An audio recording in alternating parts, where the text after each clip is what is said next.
আপনার সফলতা, আপনার সাকসেস, এটা সবার ভালো লাগবে না, মনে রাখবেন। সবাই এটা পছন্দ করে না। আল আইনু হক, নজর কিন্তু সত্য। নজরের প্রভাব আছে, চোখের প্রভাব আছে।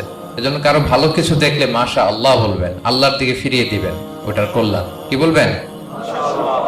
একটা সুন্দর ফুটফুটে বাচ্চা দেখলে মাশা আল্লাহ।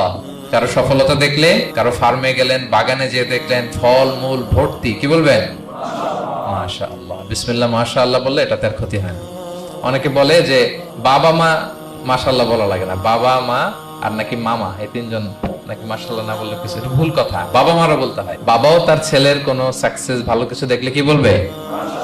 মাশাআল্লাহ, তাবারাকাল্লাহ, অথবা বিসমিল্লাহ মাশাআল্লাহ, এটা আপনারা বলবেন। ধরেন যে আপনি কোন একটা প্রোগ্রামে বসে আছেন, আপনার পাশে যে বসে, আপনি তার দিকে এরকম 10 মিনিট তাকায় আছেন, কোনো কথা ছাড়া শুধু তাকিয়েই রইলেন। তার কি ভাল লাগবে বলেন? সে কি কমফোর্টেবল ফিল করবে? সে ভয় পাবে, সে ভয় পাবে, অস্বস্তি ফিল। আপনি কিছুই করেন নাই, না তাকে টাচ করেছেন, না ধরেছেন, ছুঁয়েছেন, কিন্তু শুধু তাকিয়ে আছেন।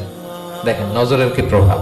আল আইনু হক, নজর সত্যি। এজন্য কারো সাকসেস দেখলে আমরা সবসময় যেন মাশাআল্লাহ বলি। মাশাআল্লাহ ঠোঁটের সাথে মিলিয়ে রাখবেন। ভালো দেখলে কি বলবেন? মাশাআল্লাহ, মাশাআল্লাহ, বিসমিল্লাহ মাশাআল্লাহ, মাশাআল্লাহ, তাবারাকাল্লাহ, এটা বলবেন।